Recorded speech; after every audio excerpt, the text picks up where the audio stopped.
lá o São Lourenço, eles querem que o São Lourenço saia, eles têm um monte de projetos amarrados ao São Lourenço pela licença ambiental, que são as compensações são esgoto aqui, e o nosso colega lá da Sabesp, ainda bem que veio isso, tá? Eu acho um absurdo a gente ser um manancial e não tratar esgoto, né? O manancial é obrigatório que você não trate esgoto. Está lá preocupadíssimo em fazer isso, mas ele vai fazer o que está lá já previsto.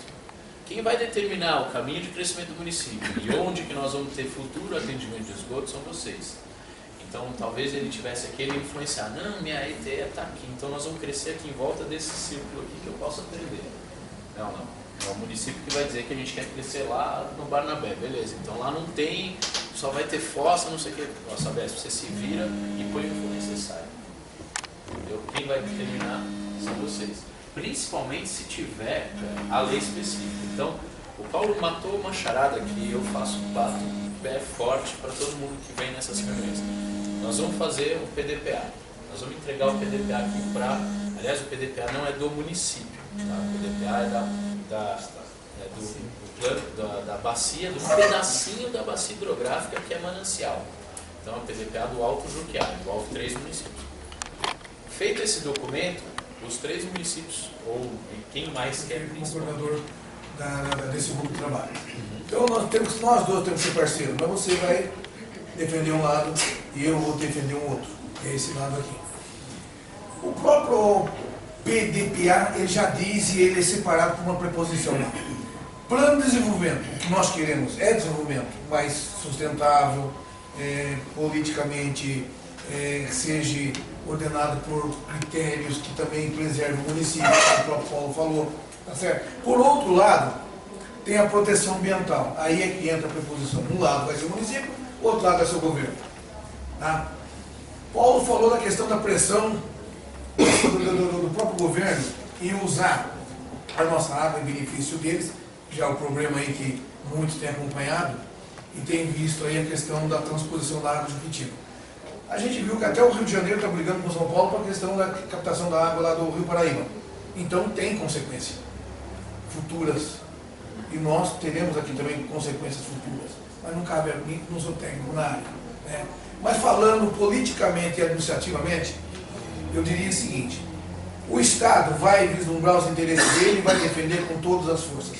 Porque lá ele tem hoje 8 milhões de eleitores, enquanto o Vale do Ribeiro tem 800 mil eleitores. Então é uma força muito grande, é uma potência. E o Estado vai usar sempre a seu benefício. Tá? Juquitiba tem 22 mil eleitores. Se você pegar a grande São Paulo ali da região que está sendo beneficiada pela transposição, dá quase 3 milhões de eleitores. Entendeu? Então é muito difícil, é desumana e desigual essa briga, essa luta. Mas é tão complexo o trabalho que o Paulo já me passou a primeira audiência pública que ocorrerá. Será em abril de 2016. É isso? Você passou a primeira reunião a primeira reunião seria em Juquitiba e São Lourenço em abril do ano que vem. Garantia.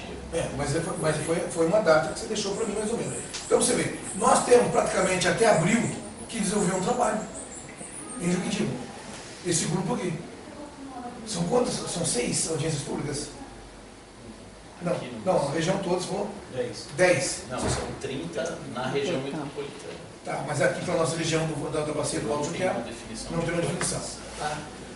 O que eu pontuei para o Sábio? Os problemas de Juquitiba ele pode ser semelhante a de São Lourenço, mas não são. Entendeu? Então tem que ser feito um estudo diferenciado. Porque na hora que estiver pronto esse projeto do Plano de Desenvolvimento e Proteção Ambiental, o governo vai pegar esses dados, que a Cobrap foi contratado para fazer, baseado num estudo que a gente tem que participar e tem que defender os nossos interesses. O governo vai olhar e, em cima disso, ele vai usar ou não os dados. A gente tem visto isso em quase todos os planos aí, né? Porque o governo vai usar e vai tirar aquilo que é de direito. Eu não sou contra, porque eles estão defendendo o lado político de uma maioria. Só que a minoria, nesse caso aqui, é a maioria com produto. Eles não têm o que nós temos. Nós queremos preservar, mas queremos também ser desenvolvidos.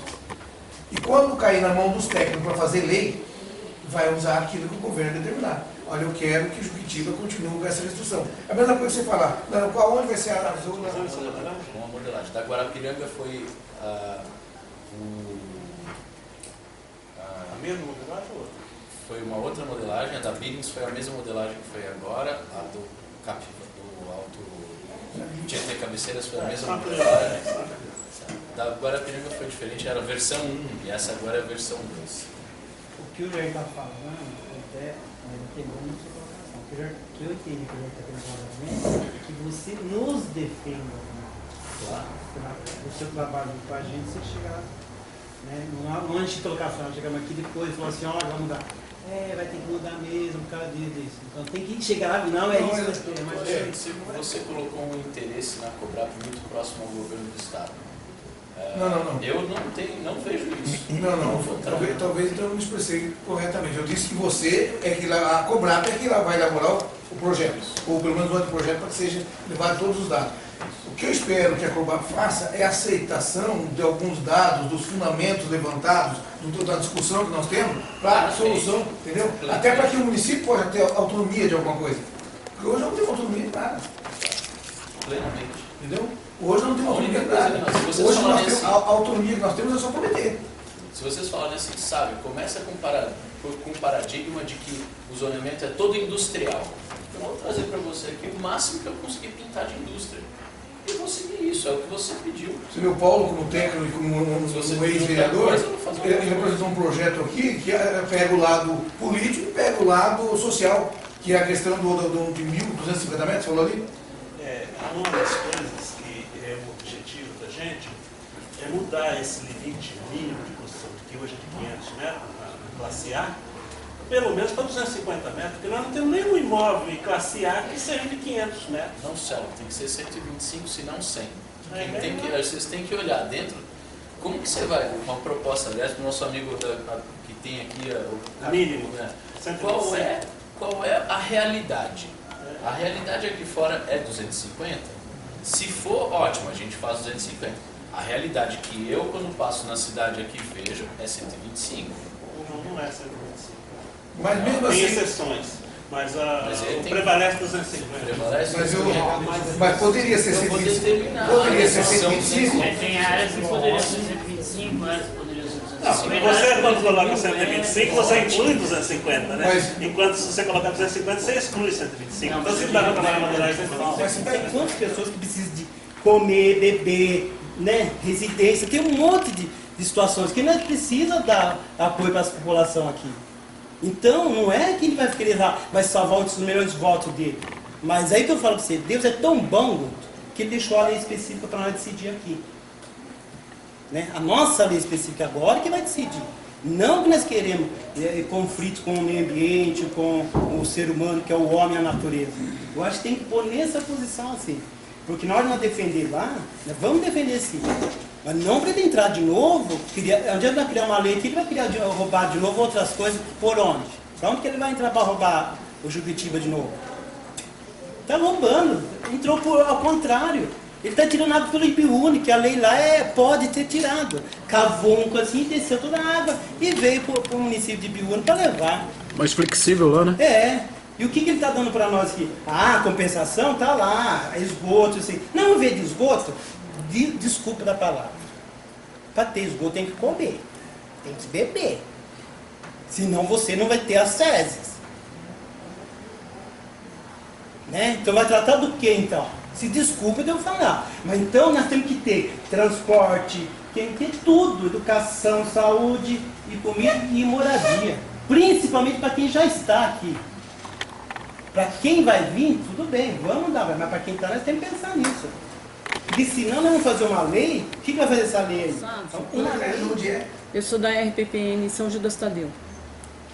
Eu queria convidar o Sávio, talvez seja uma coisa mais pessoal, para que ele visite, justamente como o Guto colocou aqui, uns pontos do nosso município, para que você perceba realmente quais são os potenciais que a gente tem. Eu concordo com o Paulo em alguns pontos, mas acho que tem algumas coisas que o município precisa saber que existe potencialidade, existe gente interessada em fazer muitas coisas muito boas para a comunidade e eu vou lutar muito por isso. Então eu te convido pessoalmente, você como biólogo, para que você acompanhe a gente, para você ver o que a gente tem aqui em Juquitiba. Tanto os pontos positivos quanto os pontos negativos, para que a gente possa realmente fazer um plano que seja de acordo com o que a comunidade está interessada. Então, isso eu faço questão. Formada em técnica em gestão ambiental, tem muitas ponderações que nós gostaríamos de colocar, eu como fiscal, Donizete também falo em nome dele, e outras pessoas que estão na rua, né? Em questão da ocupação desordenada, para que a gente pondere isso, para que a gente observe essa lei específica 1172, por causa das restrições 500 metros. Realmente o que o Saulo viu, isso todo mundo na entrada de Juquitiba já percebe, 125 metros. Então nós podemos colocar aí na nossa lei que realmente até a publicação dessa lei, nós podemos colocar aqui essa existência de 125 metros, ok? Aí depois nós podemos que após essa lei cumprir os 250 metros, senão vai virar uma bagunça também, nós temos que pensar nisso. Isso em área urbana, tá, gente? E a identificação, ele falou novamente, o Paulo na última reunião, o Tony falou na última reunião também da identificação da nossa cidade. Nós somos produtores de água, não dá para mudar. Né? Então eu acho que isso deve ser uma questão principal. Outra coisa, no zonamento ecológico, que eu ia até passar, mas não deu tempo, tem muitas divergência com o plano diretor, tá? E o zonamento ecológico que nós fizemos no trabalho. Depois vocês vão poder, a gente pode passar depois, várias áreas que foi feito com rural, no zonamento ecológico ela está ponderada e está lá, o Salvo pode ver depois, que ela é uma zona restrita, tá? Z1 restrito. Por quê? Porque existe a parte ecológica sustentável ali, tudo. Diferente de assim, a habitação, é que eu digo que é o seguinte, de tudo isso que foi falado, definir na realidade qual é a população de Juquitiba. Vai ficar como dormitório, como turismo ou como o quê? Essa é a definição que não estou vendo, porque se é dormitório, ou quem trabalha em São Paulo não vem aqui para morar dentro da cidade, vem morar no sítio. Ele não quer morar dentro da cidade, porque dentro da cidade está em São Paulo, ele não precisa ficar aqui. Então é definir para ele, na realidade, dentro do estudo de vocês, que ele vai ser simplesmente um residente, ele é flutuante nosso aqui. Então hoje, querendo ou não querendo, nós temos 45 mil habitantes como flutuantes dentro de Juquitiba. E não definimos nenhum local exato que tem um loteamento lá na Palestina, definindo aquele loteamento como uma área de, sei lá, um loteamento como, que seja um centro urbano, um zonamento mais limitado, mas que dê condições justamente nisso aí, trabalhar nos resíduos. Entendeu? O que você vai fazer? A Sabesp vai lá? O que a Sabesp pode ajudar lá? Porque fazer um buraco e dizer que vai ter fósforo, vai ter infraestrutura, mentira isso. Você vai lá e o pessoal está jogando na rua. Então é justamente isso que o Juquitiba está precisando. É ter um direcionamento da Sabesp relacionado a isso. Não falar que tem 10%, que não existe isso, que tem tratamento em Juquitiba, 100% mentira. Entendeu? Porque isso é de conhecimento da população, que é um fedantina aqui na cidade. Então, na realidade, nós queremos um direcionamento mais concreto da parte da Sabesp. A responsabilidade, para a gente falar em habitação, nós precisamos de responsabilidade da Sabesp nesse sentido.